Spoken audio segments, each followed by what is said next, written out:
60-something Seattle's Angels Oh, yeah. podcast. Now we're here. Yes, there we go. 60-something. 90-something. Hold on. Where 90-something. I can't count. I can't count letters, Arch. Yeah, really. You don't I'm count feeling the letters? professionalism. Man. think High-level professionalism. You're just asking We too are much. so good at media. Oh, how nice. Hey, there's the Gmail link. just sent me a message to say that we're live. Yeah, I it's can inside see in it. the How about corner. that? Hey, Don't hide in Ferret. the corner, King. Hey, somebody paste the link to the thing in the thing. I don't have the. Sorry, I'm on that. Sorting that out. Do the thing in the thing? Chaos! Do we want the Reign! thing in the thing? Insert link Chaos into reigns. slot B. Thing into the thing. Oh, this shit's falling apart and I just barely got here. Shit's Bye. That is exactly how it It's works. not falling apart. We're live. We're talking. We just Yes. don't have any watchers right now because we haven't given them the link yet. That's okay. I'm giving Poppy it is to everyone apparently I can going to think join of. us shortly. Well, you know, I think Faison you're probably sending it to my has mother, but she wouldn't be interested. Hey, you can still think about it. Come on, Mom, validate me. We refuse. Okay, so here we are, Seattle's Angels podcast, Roman numerals. We are Doggo Gabe edition. Because Why? we are sad Doggo died. Yes, the Yes. first celebrity death of 2017 has just hit us. Yeah. In our defense, at least this time it can't be David Bowie twice in a row. Thank Christ. Oh, Oh. that's sad. Too soon, man. Damn it, Scarlett. Get out. Look, if I have to suffer every day of my life knowing that, then everyone else has to as well. I was really This is worried it just was how it going to be works. Betty White. And, you I know, know, right? Doggo kind of looks like I was Betty White, hoping- so. I was hoping for a freak act of God to stop the inauguration, but, you know. I just shut up. And was very comfortable. Lucky you. I know. Arch, you linked to the right person. You Good. can stop panicking. Do we have any guests incoming, Good. or do we have nobody to distract us from our The fast? guest is here. I thought I'm Ruponi here. was. He's been here the whole time, and none of you have noticed. Welcome to the I stream. The noticed. wonderful, Nobody pays amazing attention king to of beggars, so, you I beggars. know. noticed because I was like, "Who the heck is this other avatar that I've never seen before?" And now you know. And now I know. Yes. Somebody Girl talk over avatar. my intro. First, and then harass the guest, or should we just say fuck reviews and harass the guest? I like guess the I idea of harassing suppose because it has more we- ass in it. Could do our job, but you know, I mean, Since we when did did some we ever really do good stories that? this week. we Even did. though we totally repeated a story, which Faison whined about. I love you, Yeah, that Faison! was totally my Doesn't fault, really- I'm afraid. It happens. Yes. Oh, shit, It I'm was a not good ready. story, though. It is good that I Faison really is there to enjoyed help catch stuff like this, though, because I guarantee you none of us would have realized otherwise. Well, I know like two rounds ago that I was on one of the rounds. There were like two stories that I put up for suggestion, and whoever I was on with was like, "Okay, let's do them." And then like I started the reviews, and someone was like, "Wait, no, we did those already." So somebody This is going to actually be really awkward the next time it's my turn because, oh my, do I have a lot of backlog to go through. Yeah. Join the club. Okay, Club. Cypher is asking, can we introduce ourselves because he doesn't know who the heck is who. So, I am Masked Ferret, one of the token females of Seattle's Angels. I'm Scarlett. I'm also one of the token females of Seattle's Angels. And isn't she adorable? Thank you. Ooh, I'm also here. 6. Introduce yourself, people. It's not hard. My turn? 456, happily married to one of said token females. Several times over by now. Several Yes. times over by now. Well, come on. Yeah. If something is great, you want to do it again. I am going to be the main of That's honor of the what next she one, right? said. You promised. Whoops. What'd you say, Core? I said that's what she said.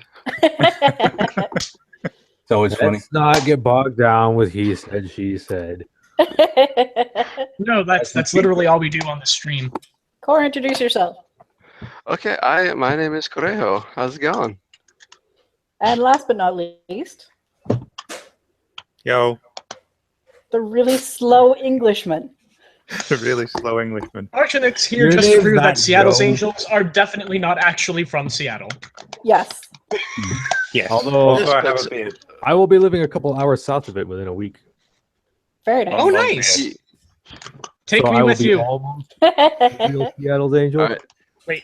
No, Right, now- Seattle's terrible. Never mind. Don't take me with you. I'm fine. Now, here. now Wolf has to introduce himself, but he's Well, I got think Sign is busy doing homework and or eating. Sign so will be on the I'll let her screen wait. later, so we will Yes. introduce Sign later. if you And can I hear tried us, to introduce our guest, but I don't know how well There it he is, works. there he goes. Oh, Sign says Sure. I have to rearrange classrooms.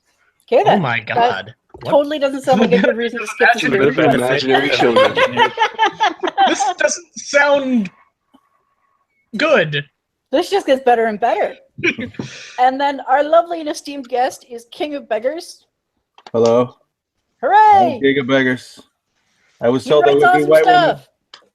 What'd you say? I was told there would be white women. There are indeed white women. All right. All right, so That's how you reviews sell this this week. quality. Well, that's it. That's it. We have to name the entire stream now. We got to take it down and put it up with that question. Yes. All right, our first review was Daring Doodle Donkey by the 24th Pegasus. Arch, tell us about it. Because Plum would, but he's having internet problems. Oh fuck! Where did I link that video? R.I.P. Daring Doodle Donkey. I'm having to refresh my memory now. This was the one where, huge spoiler, Daring Do is raised by Cranky Doodle Donkey. And it apparently was sparked from Quills and Sofas at It was BronyCon. apparently sparked from Hint, Quills and come to the Sofas. con! Yeah. Yes, What? everyone should come to that and Yeah. come and get great ideas for writing fiction. Might work for me this year. I'm going to just say what like 3 more times during the course of this. By the way, I apologize. That's okay. You're okay. Good job. Is he a good What's the parent? best way to Is he a describe bad this parent? story? It's Cranky Doodle Donkey. He's going around various parts of Equestria. He meets this incredibly annoying little filly whose parents are dead, and adopts her. I can And see how that that's- might make a kid annoying. Yeah. And it kind of goes from it goes through a few different vignettes from their life together on the road, with Daring Do learning how to be an adventurer basically, and also becoming an author and all that kind of stuff. It filled in a whole lot, and it was very entertaining, That sounds really And- cool. really cute, and it had donkeys. I was going to say, and donkeys, so what's not to love? Second story is The Song of My People by the Ponytrician. I have to point out, Plum's comment was, I felt like punching a kitten after finishing this story, and I cannot recommend it enough. It was hilarious. The author has commented saying he was aiming for, I hoped you'd want to tar and feather me, but you know. Well, you know, All right. Basically, can. it's a beautiful story leading up to a joke. yes, Is yes, literally and that's what the I'm getting best kind of story. at. But it is a fantastic story. All right. Not just Well, because I may have we're heard it. gonna have to do it. We're gonna have to do it. I am going to have to just read this to myself silently live on air. Yeah, pretty much. Yeah, you'll. It's not very You long, all- and No, it's a short got You some- all, I just want you to know it's your fault, and I hate each and every one of you equally. I love you too, Scarlett. I know you do. All Don't right, think so. third I love story. people. All That Glitters by Star Song. All That Glitters by Star Song. Which was that one? Oh, that was quite a long one. That an adventure story about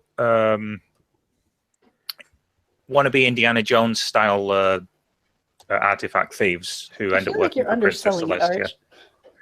Arch. Well, no, I was working up. Okay. They who what was I saying? End up working for Princess Celestia and possibly save all of Equestria from a threat from beyond the borders. It's a comedy. Yes. With good characters too. That was actually why I put It it on has my shelf. Was I love the Really good characterization. characters. Yeah. I mean, some of the spelling is a bit janky in the first couple of Yeah. chapters, but the characters overcome that. They're very well-rounded. They stand right out of the page at you. It's like they're just not just vehicles for the story. They're almost people in their own right. Really, it's Hug! And now we know how fast Scarlet reads. What the fuck just happened? Scarlett just read the finale of The Song of My People by Ponytrition. Oh. It's very, very good. Is it on top The of traditional everything wail of else. my people. Yes. This is my vote for possibly the worst joke I will read all year, and I cannot thank Ponytrition enough for telling it. Great fun. Isn't it beautiful? I love it. Yeah. I It almost is- dropped my laptop laughing when I first read it. It is gorgeous. just They should have howling. sent a poet. I know. Okay, which one is this? This is The Song of My People by the Ponytrition. There's only 1,000 words. I'm gonna read this right now. Yeah, read it. Yeah, you do You're that. very We'll look forward to your reaction. Yes. So all the glitters, the other big thing about it, the thing that, apart from the characters, that really grabbed me was the world building. Now, world building is Yes. something that I'm kind of a bit of a thing about. You don't For- say. I couldn't tell by your No raging kidding. I know erection. it's like, who would have thought? Yeah. But yeah, it had this whole thing. It basically, I use that word an awful lot. It It's an explores. effective word. It It's is. a base word. Yes, it is a base word. Yes. The story explores, takes these very interesting characters and uses them to explore the land that the ponies used to live in, the old world that they call it. Yeah. This frozen wasteland. And they do such a good job with it. Oh yeah, and it goes through Lunar and Celestia used to do in the past, and it goes through how all the different tribes worked together and all the places they were, and it's just This was one of those, like, okay, this is my new headcanon for the old world kind of thing. much, Like, I've read some pretty much. amazing Star Swirl fics that talk about the old world, but this one was just like new headcanon acquired. I think it probably says a lot about it. I read it all in a single evening. Yeah, And same. it's not a short fic. No, but once you start it, even with those couple of like janky errors, it just sucks you in. Like It that's does, literally absolutely. like I would love to see him on the How to Make a Good OC panel at BronyCon if they run one this year, because I Yes. would love to hear what he has to say. That would be like great, if I yeah. can even get a smidgen of understanding of how he wrote Dusty, and I can't even think of her name, was just brilliant. Yeah. And the final story is Rarity's Fashion Almanac by Cephal Dwyer, which we've already reviewed, but we're reviewing again because it's just that good. Yeah. This is not the worst show. Probably not an accident. This is- Yeah, Why? this was reviewed by Tom, the old man. Well, the tired old man. That's it. I remember Yes. now. I'm forgetting all sorts of things. And Red. So I don't know if Red wants to say something Do you about this remember it, one. Red? Vaguely, I remember it being funny, which is probably good since It's the one with Coco Pamel Goes to the Yaks. Yes, it was adorable because it was about Coco Pamel. That's Yes. Yes. Do you really need another selling point besides that? Yeah, I was gonna say, and like it has yaks being hilarious. So, Yep. like, come on, Basically, Coco Pamel and Coco- yaks. Coco uses fashion to bridge cultural barriers. Yes. Yes. So there's And- a and in moral in it too. Oh, okay. There is. Go on, Ferret. Tell us what the moral is. Huh? Well, the moral is that fashion can cross any boundaries, obviously. Oh, obviously, yes. Oh, Fashion dear. can cross every boundary except Moral the is that- boundary of my wallet. Yes. A It needle in dives right thread about at that point. can stitch any problem. Yes. Yes. Although I'm very proud Also- of myself for getting this for like 547. So All right, so that's basically that. All right, That's the so review. I'm just looking over my review again. I've got this picture of Prince Rutherford with this lip quivering. It's hilarious. Yes, that was so cute. so our guest, celebrity king of beggars, known for such infamous verses as the Twilight Sparkle Guard verse.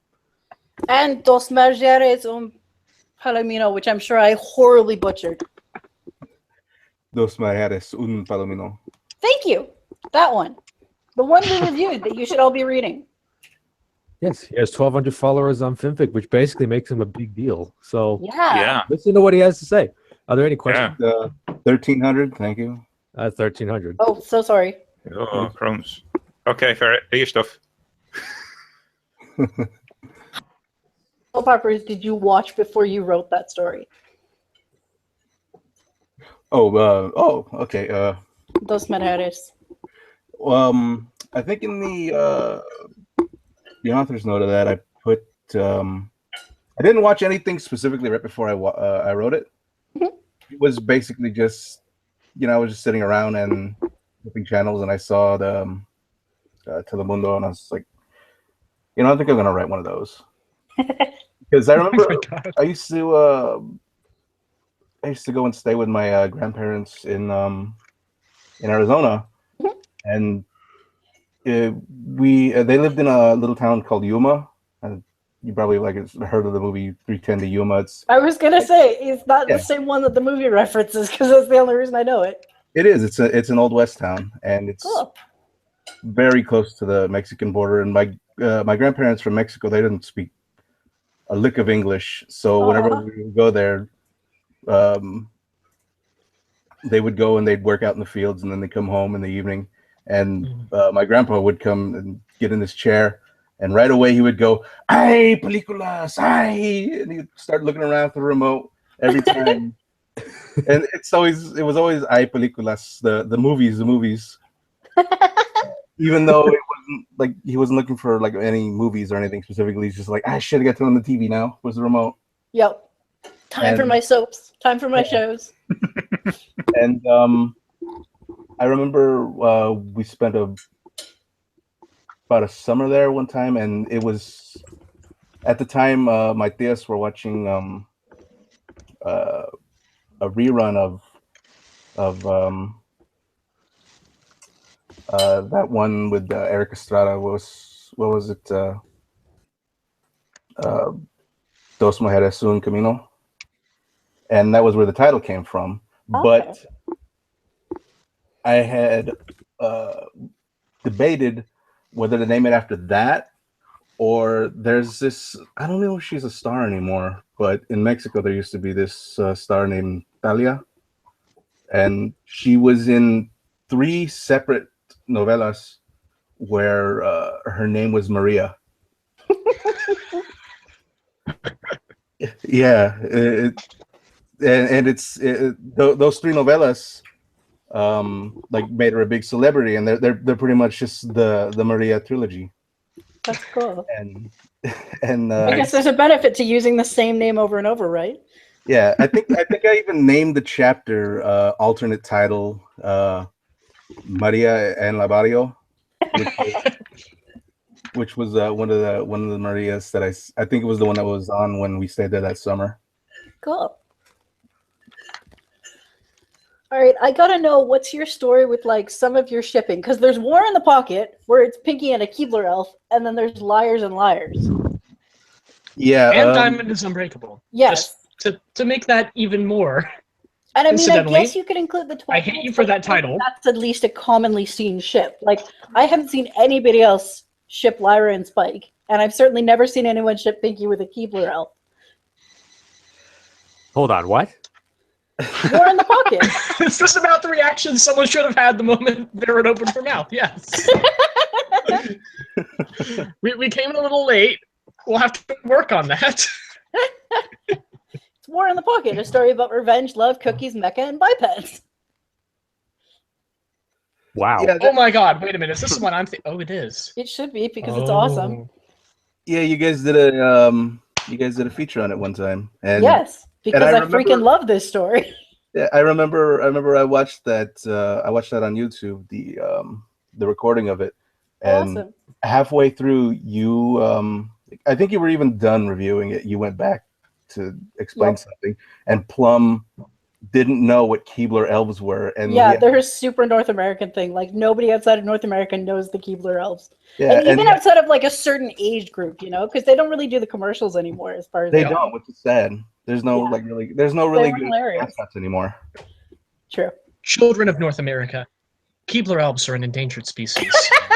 Lagging part. Yeah, fuck all this Trump. Let's bring back the Keebler elves. Yeah, focus on what's important, people. So yeah, where do you Make come up cookies with great your again. ship ideas? Like, what sort of inspires you to look at two characters and be like, I need to mash them together? As I gesture that no one can see. Oh, I saw it. Wait. Tell me what the gesture is. I'll reenact it. Oh, the gesture was literally I held my hands up like side by side and then brought. Yeah, exactly. Arch gets it. Yeah. Oh, It was just That's me like exactly taking my hands and just bringing them together. Yeah, that's exactly. so the you motion say I that, saw. and all I can think is the Full Metal Alchemist hand clap. Also, notice we have a couple of questions in the live chat. Ooh, where? Where is the con? We were speaking of BronyCon at Baltimore and the Epic Fic. Well, I'm not sure. We were discussing many Epic Fics. All the glitters, or whatever it was called. Right. God, right out of my head now. Anyway, I hope that answers your question, viewer. What were we just talking about? King of Beggars was explaining where he gets his ship ideas from. Right. Okay. War in the Pocket was the first story that I put out for ponies, and before that, I hadn't written a fanfic in like, I don't know, maybe like 10 years. So, what was your first fandom? To tangent. Oh, my first fandom that I was participating in on the internet was probably Ranma. Oh, cool. Good old Yeah. Ranma. Ooh, Back in the you have an 90s. early fandom history. Yeah, really. Yeah, there's some really really shitty high school fan fiction by me out there that no one, like one person in this fandom knows what name I use to write Ranma fanfics, and no one else will ever learn. Somehow, I really hope Bookish Delight finds a way to watch this stream. He would appreciate you. Well, it gets archived on YouTube, so you can easily link her to it. Totally. Ooh, that's a good like point. thinking of my high school friends going, "Ah, Ranma." Yeah. That story, I wrote it because I was I think I really was high on on vacation or out of work for a little while, like maybe a month or so, and I was just sitting around bored, and I was like, I'm gonna write a pony fanfic because I got it in my head like, why does Twilight live in this big Keebler elf tree? And, I actually never thought of her tree like that, but that's so appropriate. It was like when I first read Oh the my fic, I'm God. like, where is he getting this? Oh my God, he's right. Yeah, it pretty much is. Yep. Was. so then Rip so then tree. the story kind of came together out of that, and then for some reason I put in Gundams, Yep. and then Gundams Do you improve need a reason everything. to put in Gundams is the question. Yes. I mean, No. unfortunately, they weren't Dutch windmill Gundams, but they were still pretty great. I would just like to say, number one, the Hurricane Gundam was the greatest of Gundams, and we should all pay respect to it. Number two, no. The answer is you do not need an excuse to put in Gundams. Yes. No one needs an excuse. You need Well, a good excuse not to. the excuse eventually became there was Z Gundam, and in the story Z stands for zebra. Fun fact, there is a Zebra Gundam. Yeah, I I'll know. believe it. Yeah, the African Gundam in The representative of Neo Kenya. yeah. I'm still not quite over laughing about that one yet. Is this Well, I'm pilot Mexican, called that's Z what- Captain? No, never mind.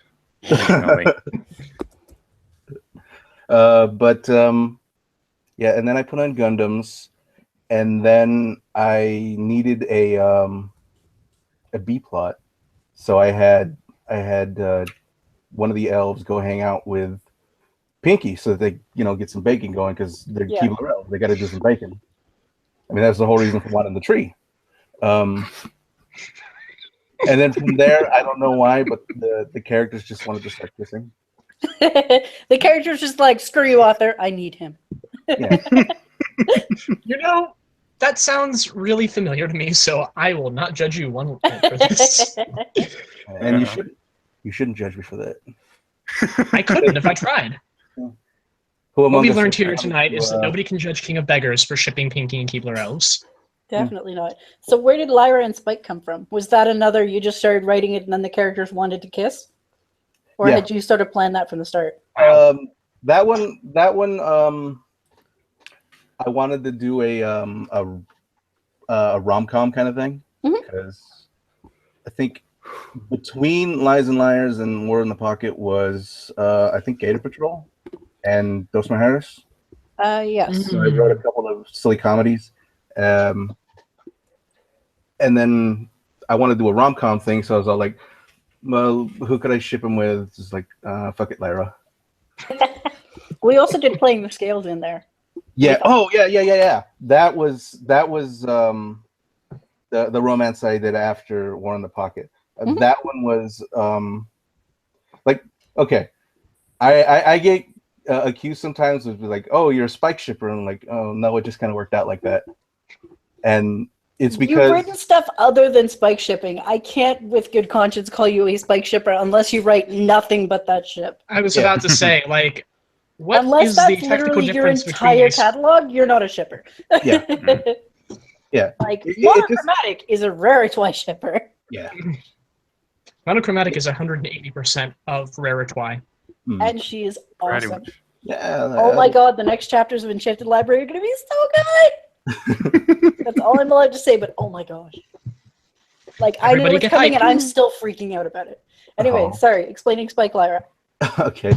All right. So, Playing the Scales was the romance that I did after War in the Pocket, and thank you for reminding me because I forgot about that. No problem. And it's a procedural kind of thing because I wrote that as a well, what would Spike do after, like, you know, like a post-Sparity kind of thing, like, oh, they grew apart, sort of like, oh well, let's just have them go on vacation, and then once I was done with that, I decided, like, okay, so post-Sparity, he wants some time alone, he's gonna go on vacation. What about if he said fuck it and just stayed home? So Liars and Liars is sort of an alternate take on Playing the Scales? uh-huh. Oh, cool. I never Yeah. thought of that. And now So- I'm beginning to see your entire kind of ethos is a lot of AU building, Mhm. even on your own works. And that actually provides a transition point into Twilight Sparkle with the Royal Guard. Yeah, definitely. Nailed it! I did something right! Hooray! Yeah. Take down all the push pins and yarn there. Yeah, really. Eh? Break the code. I was supposed to have pushpins and yarn? Oops. Well, how was she going to follow my incredibly complex and convoluted scheme? It's got a point. I was supposed to follow it? Sorry, I didn't. Well, Please you were forgive supposed me. to do something. Yeah, jeez. Ooh, are we allowed to Aw. post a link to the stream in the FimFic Discord? I don't see why not. Ooh. I posted it in the Wonderfolk chat. I posted it in the HIA chat. I think they deleted it though because he used the everyone thing. Oops. Sorry, guys, if you're watching. We love you. We'll totally stream sometime. I'm not sure if I could post it in general or off topic. Anyway, Twilight Sparkle of the Royal Guard. Yes, tell us about this. Yes, please. Oh, well, what do you want to know? Well, okay. How did you come First, up with the idea of Twilight Yes. going into soldiery rather than, you know, Shining Armor doing it, Twilight going into magic? Oh, I know, we asked the really hard-hitting questions here. no, it's not hard hitting. It's that it's. You have to difficult. remember, right? No, it's not even that. It's like, how the hell do I explain to you the stupidness of my brain? With small Try me. words. With very small words. I think Arch might have been there in the IRC when I think it was Magnetold, Darapini, and Magello, and Midnight Blaze, and a couple other guys were talking about having Twilight just be like a Green Beret, like a Special Forces character, just setting shit on fire and like Yeah, I jumping out of remember that. helicopters and blowing things up. Only And solution to a problem. Blow it the fuck up. yeah, it sounds all like, you know what? That sounds like fun. I'm gonna have her be in the army. What's the army in Equestria? Oh, it's the Royal Guard. Done. And- Now, how do I justify it? Yeah, that's exactly what happened. Shipping. No, Arch wants to know about the romance. Of course I do. It's because it's the only thing I can think of. Fair enough. So it wasn't this long, convoluted, all right, I want to put them together, so I have to plan everything else out. It was like, why not? Yeah. I just. In your defense, I'm that gonna is start- literally how I think single thing I've ever shipped starts. Yeah. Yeah, pretty much. Yeah. I'm gonna start this this big story with a bunch of violence and killing, and it's gonna be super macho, and Twi's gonna be cool, and then oh shit, she's kissing. What's going on? How's this? It's the story does this to me. I did not do this to the story. Yeah. They have a tendency to do that, don't they? It's true. So, where did the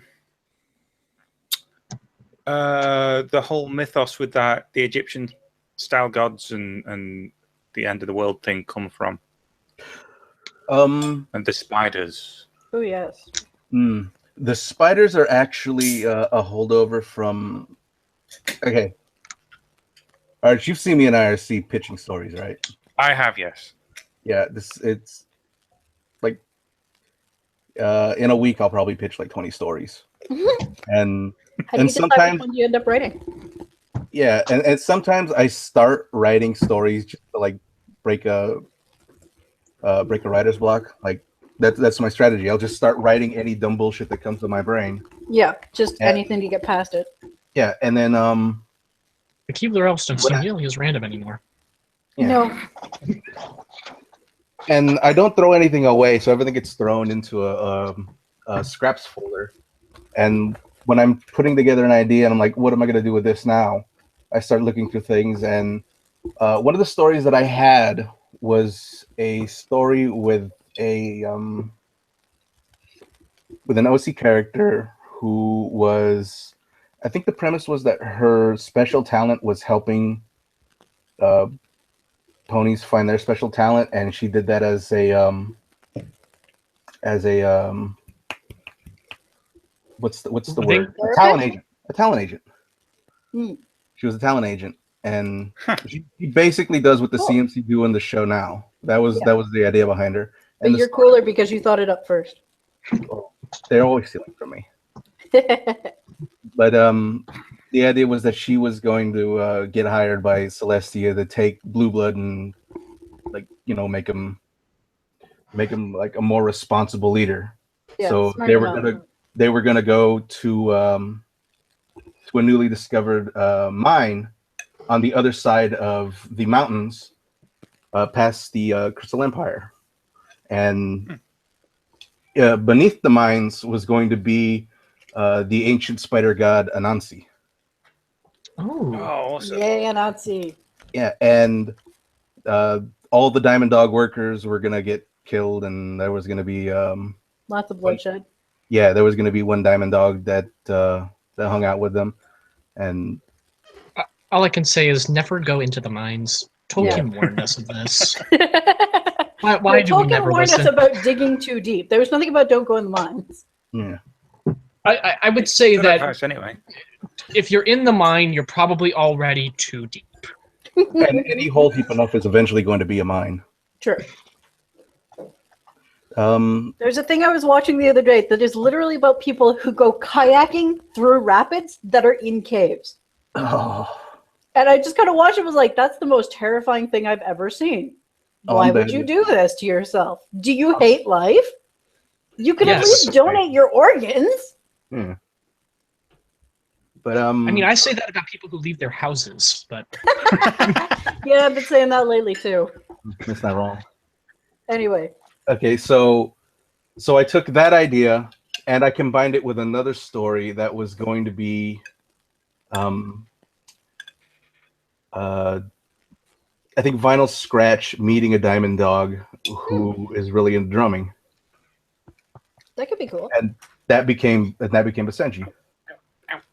nice. Very neat. Yeah, so it was that story and that story plus like probably another 2 or 3 stories Yeah. that got thrown in, and everything just kind of became a hodgepodge. And I'm like, how can I just make this fit together? and that's just how it came together.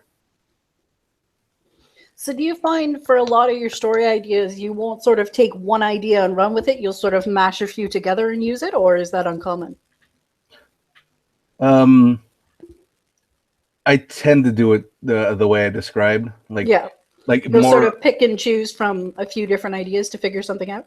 Yeah, it's less of a sprint and more like a falling down a hill and just picking up snow and dirt and rocks as I roll down. Ow. Yeah. Actual ow. Writing hurts. But on the other hand, you know, you roll down the hill, you pick up lots of debris and detritus and stuff. That totally fits. That's a great metaphor. It's also the plot of Katamari Damacy. Yes, which is such a fun game. And that's why I'm such a bright and shining star.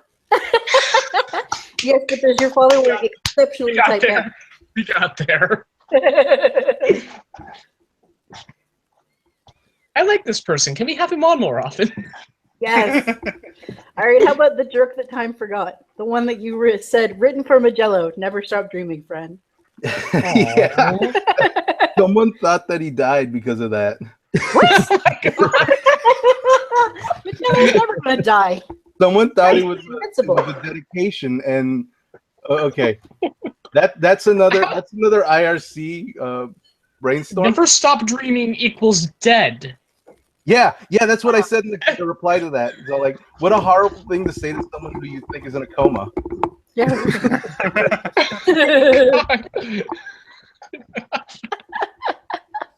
I just right, never stop dreaming, my deceased friend. Okay, so that was another IRC a pitch thing where me and Magello were bouncing stuff back and forth, and the original concept title for that story was Star Swirl the Time Pimp. Why on earth did you change it? I don't see why you're confused. This is a legitimate question. I want an answer for it. Because that title was originally going to be for a story where there's a lot of time travel sex, where Star Swirl is... Is it too late to ask my boyfriend on for this part? Well, last I heard your boyfriend was busy writing porn because he asked if I wanted to take a look at it. And I was like, I will, but I'm streaming in 10 minutes. I have already read the porn. It was not. It sounds like it. For those who are wondering, it's Diamond Tiara and Gender Swap Apple Bloom. Generally what you want porn to be. As expected, aged up, because I totally get there are people who get off to little kids, but I'm not one of them. Speaking of beggars, we asked a question? We did. No. We're going to talk about porn for the rest of the stream. This is how it works. Yeah, for sure. Segueing back into my writing from pedophilia. The original story was going to be Star Swirl goes through time having sex with famous mayors throughout time. Nice. Wow, that actually is a pretty appropriate. I mean, you probably did. Admittedly, I would have called that one Star Swirl's Most Excellent Journey. Yes. Mm. That said, I totally would have tried to work in a pun about the Dimitri Martin sketch of the janitor with the time machine who literally fucks his way through history. I didn't watch that show. Oh, Dimitri Martin's really good fun. Like, look it up because his shows are really hilarious. I didn't. I watched a little bit of it, like when it first came on, and I'm not a fan of that whiteboard stuff that he does. Yeah, that's fair. He's very like subjective comedy. Like, I think he's hilarious, but I know plenty of friends who are just like, he's really boring. I don't know why you like him. Yeah. But to be fair, I also know people who are like, you know, Louis C.K. is great, and I personally just find him really abrasive. Oh, I love Louis C.K. He's the reason that I'm the second funniest Mexican alive. Nice. Where does Aragon rank up in there? Though I suppose he's a Spaniard. I was about to say, He is not Mexican. He's not Mexican. He doesn't get to be. He's out of the running. He was disqualified. Okay, so he went over time. Oh no. So after the Magic Tree castle came out at the end of that season with Tyrek, I was all like, oh, I guess that's a way that I could get Star Swirl into the future. Yeah. And by the time I started writing the story, and by the time I got to the actual sex in that story, it was so different that I had to give it a different name. Yeah, that's fair. Just kind of, it started as one thing and then turned into something totally different. Mm. So I take it you're not really a big fan of like pre-planning your stories. You come across as being a lot more sort of flying by the seat of your pants. Yeah. Yeah, that's why I tend to make a lot of like really like silly mistakes, because like even as I'm writing something, I'll like, oh, this paragraph I wrote here at the bottom of this chapter would look much better all the way at the top. Yeah. See, but that's the benefit of like editing stuff.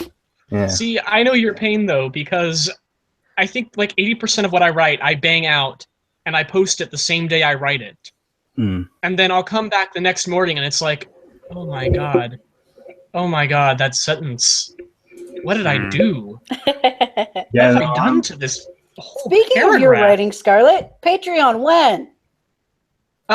When I get it set up and not a moment sooner, it might take a little while longer too, because I think that goes without saying. I was about to say, my boyfriend Chuck Finley is setting up his own Patreon. As set up, yeah, actually. He's got a whole blog post about it. And I would urge anyone who would want to send me money for any given reason to send it to him first, because he's cooler. I would know. You. Yeah, but basically, There is a non-zero chance that this money... Let me put it this way. If you make him rich enough to write as his day job, that ends up being very good for me. That's how trickle-down economics works. Yes, but at the same time, you can pool your money. We could. In fact, if you want to send us both money, I'm not going to fight you. I like your money. Your money makes me happy inside. I will send out many more blogs that very few people actually read if you send me money. Will you also, for $50 a month, send a signed copy of your clean, worn underpants? That is so him, not me. You can't have any of those. They're reserved. It was worth it for your expression. You also can't have clean and worn. The whole point of having the worn panties is for them to be dirty. This is true, but I guess there's like levels of how dirty it is. You know, like there's you sweat in it. There's like you wore it and you did nothing. There's like you wore it to the gym. There's like you wore it after having explosive diarrhea.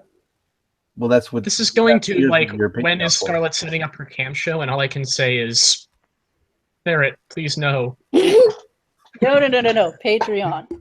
So then how we'll many talk more about the cam sequels to Twilight and the Royal Guard are there going to be?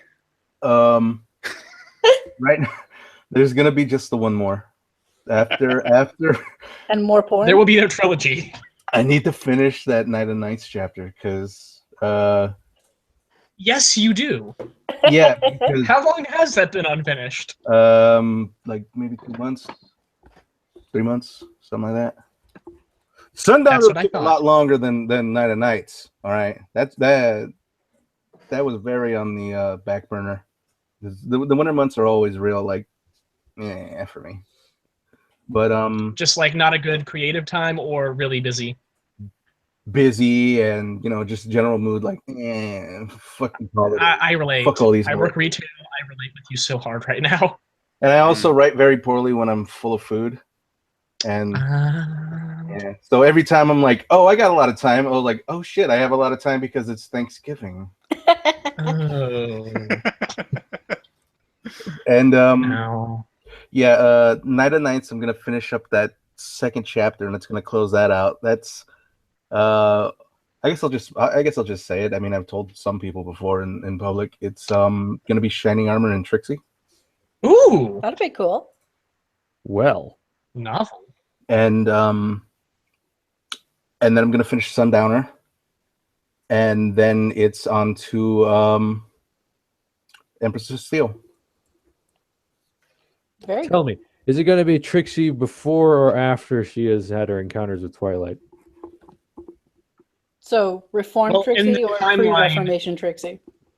I was about to say between Trixie, where she uses it as a way to get back at Twilight at first, or something. Yes, stupid, sexy Twilight. Well, Trixie hasn't met Twilight. I was about to say it's the Royal Guard timeline. Oh, okay. I'm stupid. So I guess the question is more like, what sort of Yes. personality will Trixie have? Yeah, it's going to be like all those stories where Trixie sublimates her hatred of Twilight into being sexually attracted to her. Yes. It's going to be something along those lines, except directed toward Oh my. Shining Armor. Excellent. That one, it's got because Prima Nocta Prima Donna was Cadence and Twilight's wedding night. So that one I wanted to really like portray some like really like comfortable emotional type stuff. Yeah. And in the Shining Armor and Trixie thing, it's gonna be all awkward teenage fumbling kind of sex. My favorite. That one's gonna be all comedy sex. Excellent. Oh my god. I cannot wait. Isn't all sex comedy sex? Yeah. It When you depends go on if right you're down watching. to it, yes. It's All of it not except funny the when you're kinky doing parts. it, but it's funny if you're looking at it. Oh yes. Look at what As the Robin people are Williams put doing. it, it's like an industrial film covered in fur. Yeah. All right, tell me about the portrait. The portrait was There's some really good stuff in there. the portrait was I almost forgot because the portrait was a thing that I did for Magello because I owed him for artwork. I told him any story idea that I've pitched in the last week, and you can have me write that because I will pitch stories and never write them. And they're like, anyone that wants to steal from me can steal from me. Everyone should be stealing from me at all times. That's my general policy. But I told him, you can pick any story I pitch, and I will write it. And he couldn't decide, so I pitched him, and he's like, yeah, I like that, write that. And that was what the portrait was. And that's why that was dedicated to him. Excellent. Oh, it was also because he wanted that story to be towards a picture that he drew. Yes. I think that's exactly what it was. Yeah, it's a request by my friend Magello for a story about an old sketch of his. Yeah. Which is literally Shining Armor throwing Celestia like a javelin. Yeah. The reason that I said thank you for reminding me was because the jerk that time forgot. The dedication in that was because Magello was the one that I had originally been bouncing ideas off of, and I told him like, "Oh, the story's doing very well. Thank you for bouncing that idea around with me." And he said, "Well, why don't I have a dedication there?" You should tell people, thank you to my friend Magello and his enormous penis. Pretty much. That was the reason for Never Stop Dreaming, friend. If you really think I'm going to say thanks to you and your massive cock. I'm just going to sit here for one moment and try not to imagine boyfriend's penis is bigger. Oh, see, I was totally just going to picture lightsaber duels. Yeah. I'm failing utterly at this task. I had one Come on, job. it'd be so much funnier. They put on those glow-in-the-dark condoms, they'll be great. Oh, okay. Thinking about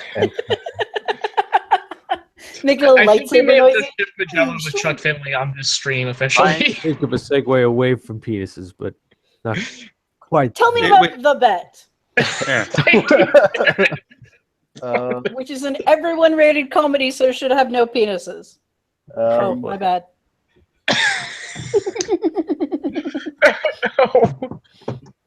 All right, we were so close. So the idea behind that was just like a random like, I've got an afternoon to kill. What the hell can I write now? And I was thinking about Pegasi and the way they use buildings as clouds as buildings. I was all like, well, what if the fog was extra thick? And that's pretty much all it was. Hey. Hey, it's still funny. Oh, my. Yeah, I hope it's funny. It's one of those things that like sometimes I make a joke and I think to myself like, no one's laughing because no one else thinks that the things that I think are funny are funny. I don't know. I laughed at the Louis C.K. line, so at least one thing you think is funny is also funny to me. Yeah, exactly. Hey, I laugh at plenty of your facts and then never shut up about them. All right, tell me about the surprisingly complicated love life of Spike the Dragon. That one was I wanted to do up to that point I hadn't really done any like multi-chapter thing and like because my writing style like as I've described it, you can imagine that it doesn't lend itself well to like long form thought out plots. So that one was I was like, oh, let me see if I can stretch out one of these ideas real far. And I think it ended up being another Spike ship just because at the time I was really obsessed with that, like just conceptually that scene in the very first episode where Spike's like, come on, we got to go to Moon Dancer's birthday party. I got a present for her. And in my head I put together this big friendship backstory between them, and that's what kind of inspired that story. Amending Fences actually smashed a headcanon. That story, I went back and I read it. I think about a half a year ago, and like I try not to do that because I always get upset at what I wrote before, and I don't like changing things because like, all right, if I fucked up and put this out, it's publishing rules. It's out there, and the record of my failure is public, and I'm not gonna try and cover it up. Yeah, there's no point going back and rewriting it. Shit's already on the wall. Yeah, and the ending to that, I don't know. The last scene with Scootaloo where Spike decides that he wants to be with Scootaloo, I just didn't sell it to myself, and it's really a shame because I think I did a really good job with the scene with Rarity and Spike in the hotel room. Yeah, I would say I thought that was pretty solid. Also, Sign wishes to mention he will be here in about 5-ish minutes, and like his rules are the same as King of Beggars, and he heartily approves. This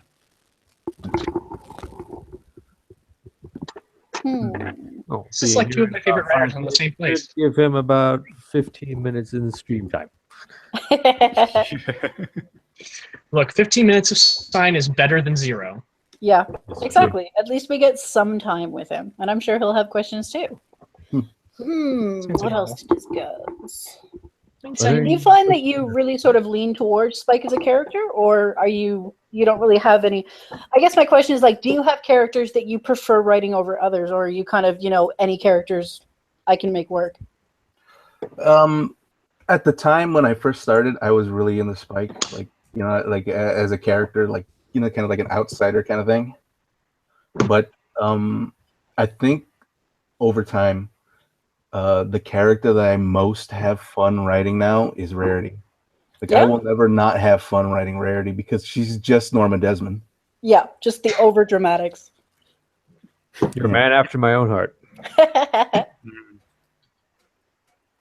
Yeah, Rarity's fun. Oh God, yes. Tabitha does such a good job with her. All right, how about Love in the Time of Changelings? Because that was actually felt like kind of a unique fic to me. I was just about to ask that. That one I wrote in like 2 hours. Yeah? Wow. Yeah, that one was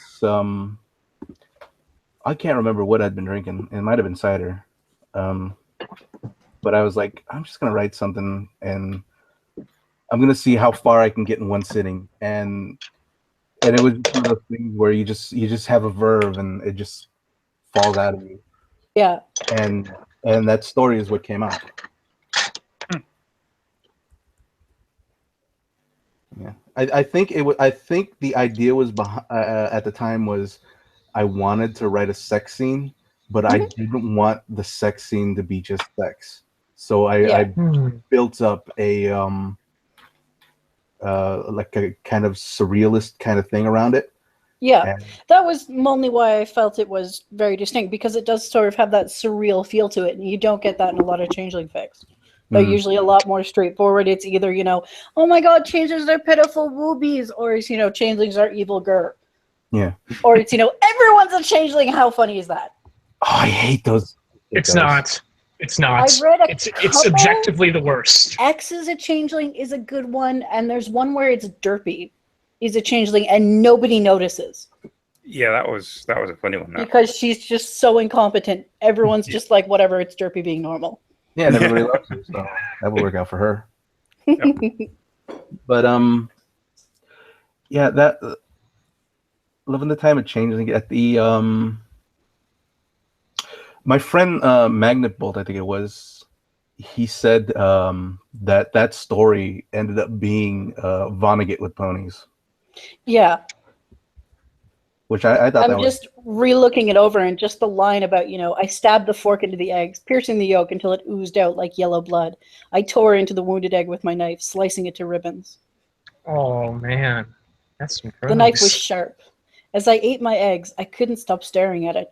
I traced the outlines of the thing with my eyes. The edge was straight and thin, as knives were, and sloped gently, like the soft curve of my wife's rear, before tapering at the end into a sharp little point.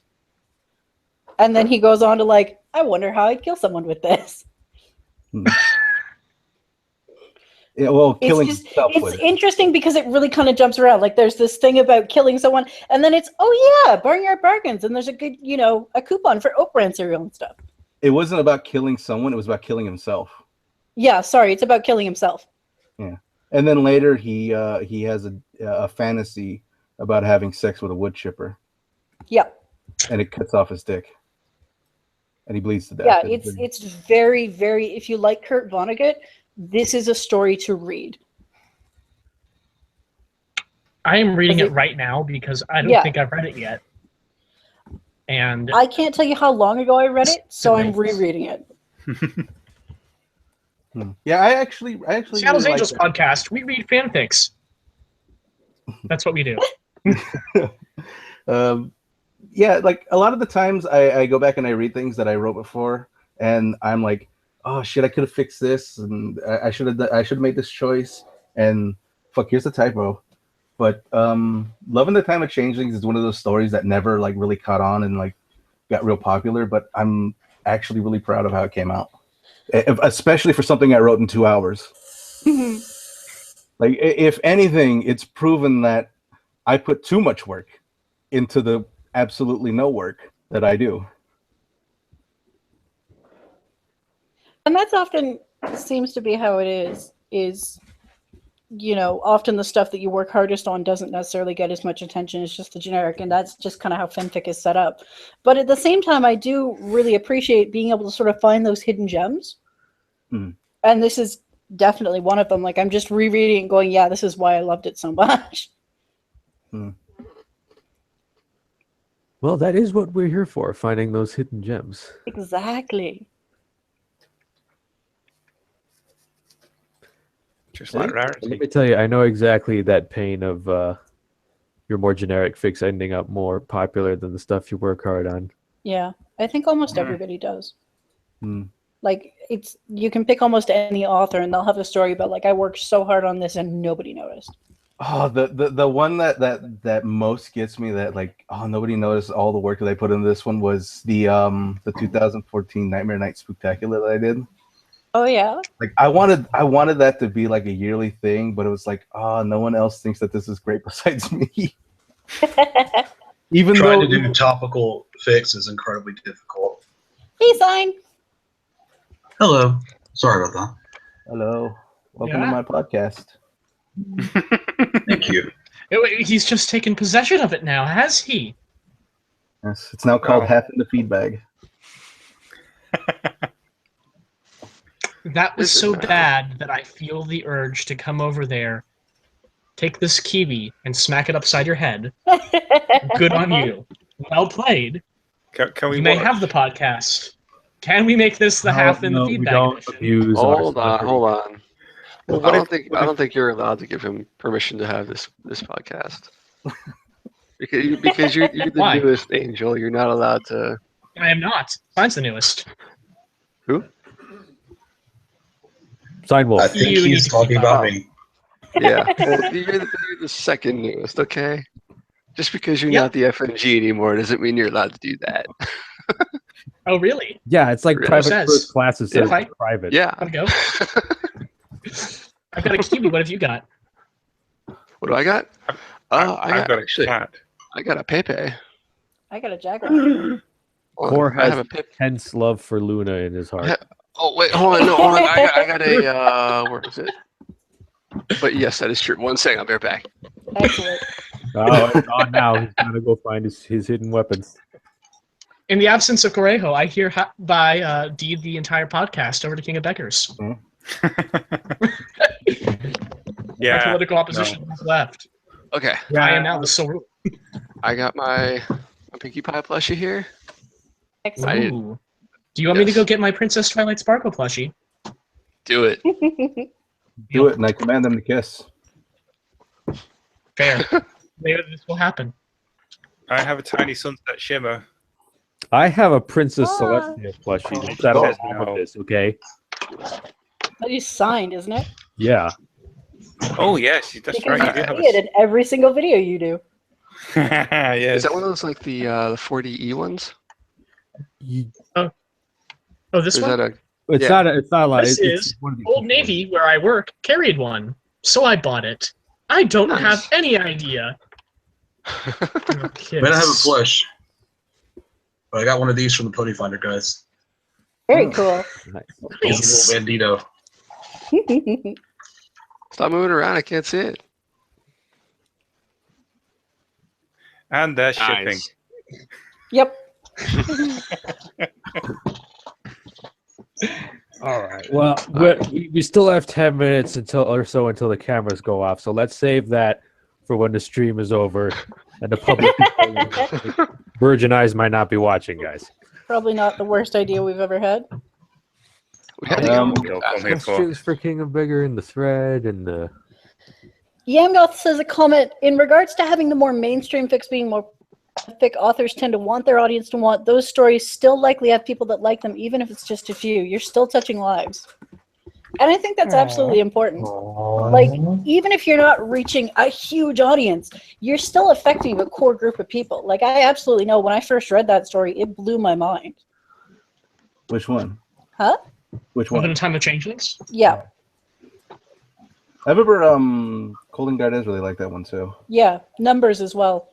Made a I really comment like about this one. thalidomide. I was just looking through the comments from it, and there's so many comments from people that I kind of look up to as Yeah, authors. exactly. There's a lot of really, big name authors or really admirable authors who are just going, this is brilliant. Yeah. All right, tell me about Sundown. Jealous. Sundowner? Yeah, your current ongoing one. That one was Because I love the cover art. Sounds like Sunset Shimmer going operator. No. a lot of people thought that it was going to be a Metal Gear thing, and like when the story first came out, it was a lot of like I'm fucking invincible in the comments. Yeah. And I'm Batman. the idea there was that I wanted to do I think my original like seed of an idea was, what if Sunset was in the human world and she wasn't just like oh, I miss all this equestrian magic, like Yeah. well, what about it, what if there's human world magic, like what if she learned voodoo or something. Yeah. And then eventually it turned into a Dresden-esque urban fantasy where she sells her soul to a demon. Oh. I mean, that's always a good idea. Yeah, why not? That's where. It worked for Faust. Oh, No, totally. it didn't. It totally worked. Spoilers. Spoilers for this. Are we going with 600-year-old Are we going with Goethe or are we going with Marlowe for Faust? I'd say go with it. Damn it. Are we talking about Then, when yes, it Lawrence probably Faust did sold her work. soul to be able to create MLP? No. Okay. Talking about Faustus. Dr. Faust. Yes. look, people got to build bridges, and people got all these souls laying around. Like, I'm not gonna go digging for rocks. I think at some point I pitched to someone a thick idea of some kind of human and Equestria parody-ish thing where they run into the Faust alicorn and completely misunderstand, because it turns out it's actually that's Dr. Faust taking advantage of his recall you mentioning shape-shifting that powers somewhere. from Mephistopheles. I think that was with Oliver. Oh, that's right. Yeah, for the displaced stuff. That's right. Oh man. Let's do Dr. Faust in Equestria. Coming soon, if I ever decide to write it. Dr. Faust in Equestria. Please don't hate me. Internet, I'm sorry. No, you're The not. companion piece. Yes, I am. Dr. Shouldn't be. Strangelove in Equestria. All right, so tell me about the Nightmare Night Spooktacular. There's like 4 different chapters. Yeah, that one was the idea was I was gonna do a month of like an anthology kind of thing, Mhm. like because when I was a kid, like I grew up like everyone has the same like I grew up watching the Treehouse of Horror Yeah. every Halloween kind of thing. Well, You I lucky grew up people. watching it the week after Halloween. There's a fucking baseball. And You actually saw it. You lucky Yeah. people. I mean, I did I on hate occasion. every one of you. Every single one. well, if it makes you feel better, The Simpsons is awful now, so no one watches It it. is. Yeah, It's sadly. terrible. That really doesn't make me feel better. It just makes me feel sad because that means something that used to be good is no longer beautiful. Oh Yeah. No. Well, Anyway. Enjoy your depression! I hope this misery reaches every human being. Don't have- Zomponies ain't my neighbors. Zomponies and My Neighbors was I wanted to like I was gonna have a horror anthology. So fuck it, I gotta do one zombie story. And that one was like I don't want to give away the twist at the end, but the Yeah. entire thing was built around the twist. Like So I want it's to sort have of like Song of My People in that it's literally built around a joke. yeah, But in kind this of. case, it's built around a twist. Yeah, because I knew I wanted it to be a zombie story, but because when I first got into reading Pony fanfics, the there was a lot of zombie fanfics at the time, Yeah. and there weren't any good ones. No, And they were sadly. all so dour and they were serious and I wanted to write a zombie story, but I wanted it to have the balls cut off at the end.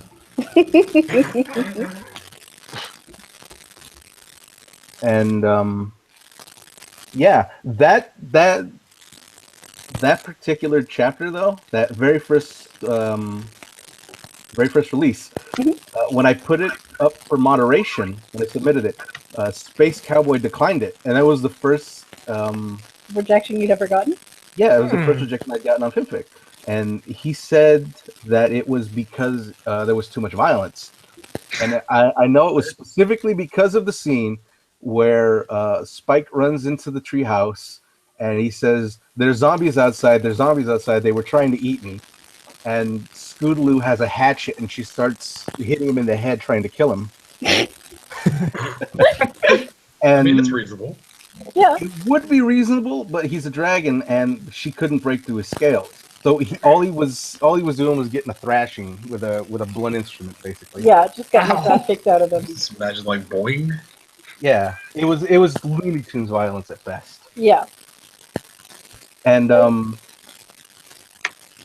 yeah, that was just the zombie story with the balls cut off.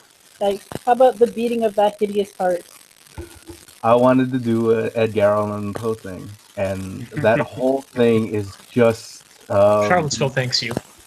yeah, it's just me trying to throw in as many Edgar Allan Poe references as I could.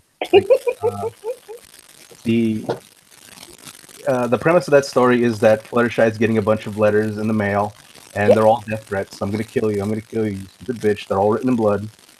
And Artie is like, oh, we're gonna take care of this, and they accidentally kill an innocent pony. And so they bury him in the basement, and Fluttershy starts hearing the beating heart, and a lot of things happen. There's references to Telltale Heart, Castle Amontillado. Rainbow Dash gets into a Sylvester and Tweety style feud with a raven. Lots of Looney Oh my god! Why have I not read this? And you know what? I'm just gonna have to do that as soon as the stream's over. Yeah, it's one of those. Even if you read it out of season, it's good. Yeah, That's good. And Sadistic Yep. is probably the one that I'm like kind of like this came out all right. That one was meant to be a Child's Play style. There's an evil doll. Yeah. Yeah. Originally, it was the idea for that one was going to be Smarty Pants. It kills all the Apple family except for Big Macintosh while his leg is broken. Well, that's horrifying. So it was going to be like a crossover between Child's Play and Monkey Shines. Nice. It's like I don't know if anybody else knows Monkey Shines, but it's a movie by John Romero where a guy ends up as a paraplegic, and his friend gives him a monkey that his friend runs a place where they do experiments on animals, and he's a scientist. He's all like, "Here, have this monkey. My experiment was a failure, but this monkey's pretty smart. I guess he could do some helper monkey shit for you." And the monkey is so smart that it forms a psychic attachment with him and begins killing all of his enemies. Oh my god! And then because the monkey's in love with him, and then eventually the love turns to hatred, and the monkey tries to kill this guy. And yeah, what? So that was the idea. George Romero. What? Yeah. And No Means Nosferatu. Yes, please. Is the best part is like if you're gonna read like nothing of that, read the second story and No Means Nosferatu, because that one is a parody of Twilight, the vampire novels for little girls. Yes. And I have not read any of the novels. I have not watched any of the movies. So the entire thing is a reference to shit that I only know from movie trailers. Excellent plan. I mean, you didn't miss anything. Yeah, I know I didn't miss anything because my sister... No, you missed the best scene where The only thing I do know about Twilight that I have learned from osmosis is that Taylor Lautner's character, the werewolf, wants to fuck a baby. Yes. Yes. Yeah. On the other hand, I mean, Taylor that's fair. Lautner has the hilarious ability to catch stuff in his mouth. Okay, movie. Can I just state very quickly that, like, it's a little bit disturbing that I can speak for everyone, but I grew up in a fairly conservative evangelical circle. The Twilight novels actually penetrated in to that circle. They were permissible literature because, they're basically, if you think about them in a certain way, they're kind of like Anne Rice-ish, very vampire romance sexy novels, except there is absolutely no sex, and they are barely romantic. And it helped that the writer was Mormon. Yes, it really did. And that's she what I said. was. It's basically Mormon fan fiction. Except there's really no thing it's being a fan of. It's just it's steamy vampire novel minus the steam. Yeah. And I can be so these books made it where Interview with the Vampire could not. And like, to be fair here, that's not a great book, but it's fine. It's an okay book. Yeah, it's totally. It makes it. These books make it in, and they made it in spite of the baby fuck. Yeah. Yeah. Dear everyone who I grew up with, your priorities are shit, and I hate all of you. I can beat that perversion. I don't actually hate all of you. I can beat that perversion. Okay. So some people know that in college I was my major was English and education. I was going to teach high school until I decided I hated that. But part of the process of getting your qualifications to be a teacher is that you have to do I think it was 50 hours of in-class observation. Mm-hmm. And one of the classrooms that I observed was a high school class. I think it was 9th grade. And I walked into the class, and there's this because I'm an older guy, and at the time I was still fairly older. It was late 20s. and there was this the teacher was this hot lady, and I was like, oh shit, I'm gonna flirt with this teacher. There you go. And I get in the It probably is. I get in the back of the classroom where she has me sit. So like, okay, here's what we're gonna do today. And because we do these observations, you go in and you talk to the teacher a little bit beforehand, and you duck in a row. Here's where you're gonna sit. This is what the lesson's gonna be today. This is what you should be expecting. That corner of the room is the shitty corner. That kind of thing. So I sit down in the seat next to her desk, and I'm like, ooh, this kid's got this quiet reading time. And I'm seated right next to her, and get some business. So, and she seemed nice. Like, you know, she was. I ain't gonna say she was flirting with me yet, but I'm she saying seemed that like somewhat receptive. Yeah, she wasn't like it was like, oh, you're gross. Don't shake my hand. Yeah. Which any guy here is gonna say, that's you're in. If she ain't spit in your face as soon as she sees you, you can probably make it work, or so every man would love to believe. Yes. So I'm sitting in the back, and I get there, and I look on her desk, and like over in the corner, she got a big stack of books, and I'm like, oh shit, what are these kids reading? And it's all Twilight books. All Twilight books, and I'm like, so what's the deal with these? So like, as she looks at me, she's got this look on her face like, oh, fuck, I've been caught. I should have put those away. And Oh, no. she's all like, oh, it gets the kids reading. That's honest to God. For all the crap people throw at the Twilight books, at least kids read. Like, I remember the Harry Potter books. My mom's a resource teacher, and so she's worked with lots of special ed kids, and I used to help her. And there were kids who, I swear to God, you could not get them to read a book at gunpoint, who would be clamoring, can we read Harry Potter? Can we read Harry Potter? Mm-hmm. If it gets people reading, it's not all bad. Yeah. Well, that's a whole like I took a class called it was what was it called? But the whole point was it was adolescent literature for teachers. Yeah. And the whole objective was to help identify types of books that have themes that are that you can build a lesson plan around and would hold kids' attentions. Very cool. Yeah, but that was a hard ass class because it was a capstone class. So it was like read this 300-page novel in a day. We're going to discuss it tomorrow.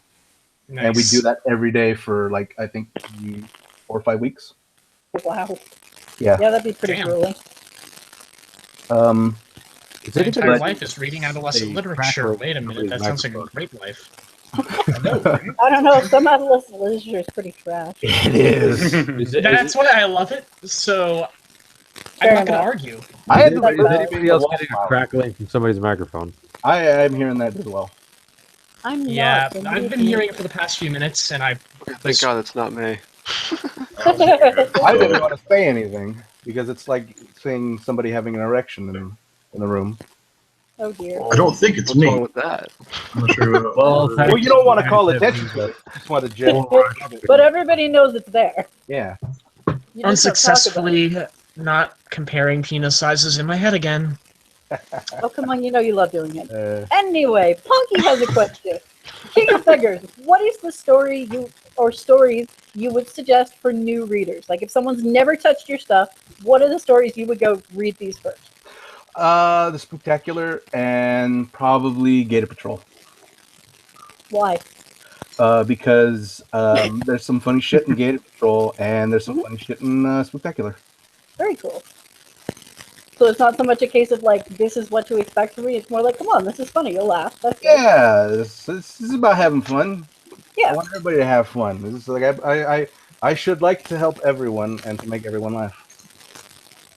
Excellent, excellent. Do you have any more questions? I can't tell. Yeah, it's definitely your microphone, Parrot. Bugger. Yeah, Sorry. it's when you get quiet, it's loud. There's only one solution. Barrett has to talk all the time. It's gone. It's gone. There was a great We're silence. free. We're free. I think she unplugged it. Oh, Oh no. Barrett, come back. there you go. Well, now it's my podcast for real, I guess. For the next 5 minutes or so, yeah. All right, so King of Beggars, how handsome are you? Oh, well, thank you for asking that question. I'm very handsome. Plugged in, plugged it back in. Apparently now they can't hear me.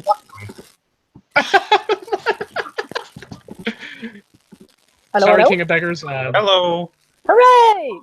Her correctly overload is returned. Yes, tell us more about your exceptional good looks. Yes, on a scale of 1 to King of Beggars. Yes, Oh, how handsome. hot are you? 5 King of Beggars is. Excellent. Ooh. Ooh. Man, how did your house even contain that level of hotness? I cut out a wall. Ah, Yes, I have to carry all of this immense handsomeness out like an overweight person when they cut you out of the wall. In, You mean like the lemon meme guy, right? like I don't know if anyone else is old enough. Maybe ours is like they used to have those like I don't want to say freak show episodes of talk shows. No, they totally did. Yeah, Yeah. Yeah, I remember Otherwise watching known those when as- I was homesick. Every other episode. Yeah. every unless Nowadays, it it's, was Ricky Lake. who's the baby which was daddy? every- In the past, it was like, who can we show who's really messed up? Because I now just- that's all the You learning mean channel like does. Maury? I just Especially on did Jerry about, Springer. about one of those in the Or latest I chapter. guess I Sundown. Raphael and Yeah, Twilight and Sunset are watching a talk show, and Sunset makes some trenchant comments about those I'm not the father baby mama shows. yeah. Yes. I can see I it. can actually do Cat Squirrel. This is really depressing. What's your problem? well, with the last 2 minutes, any Any final closing remarks or comments? that may spring up? There are no other questions? I think King of Beggars should turn on a camera if he has one. I was gonna say, I want to so see we this can hot. see Maybe this we want to get a yeah. look at that hot thought so I can leave We- at it we- for like the next 30 minutes. Exactly. But I'm already. I mean, then if it's like we're talking about the erections being in the room, and like you don't want to talk about it, but if everybody has one, then there's no problem there, right? Yeah, what's the big deal? I can Yeah, look. but then I can make a picture, Scouts but on a I'm not going to turn on the camera because in preparation of being on this stream, knowing that I was going to be on a live stream, and knowing the inevitability of a first-time live streamer having their balls exposed, You're I naked, decided aren't to you? be here fully nude, so that my balls would be exposed on my terms and my terms alone. Absolutely. Well, clearly valuable. these should be your terms then. You've been telling us about your incredible hotness. Now we really need to see it. We Come know on, otherwise we're I just not going to be have able to to sleep know. at night. Will OP deliver? Please. Hold on, I will link a picture in the chat. 'Cause That's an acceptable alternative. yeah, hold on. If I can And get that way we can all be part of the in crowd going, oh my Excuse me. god, he really is that hot. We're laughing now. Oh, and soon you'll laugh more. So what we've confirmed here is massive Seattle's Angels orgy starring King of Beggars. Pretty much. Starring. Here's a question. Who's coming to BronyCon this year? To end on. I know Mod. So orgies just make you going. think of BronyCon, is what you're saying there. Exactly. You mean Yeah. you didn't Okay, participate in the BronyCon orgy last year? The There was a Undertale. BronyCon orgy last year and no one invited me. There's always a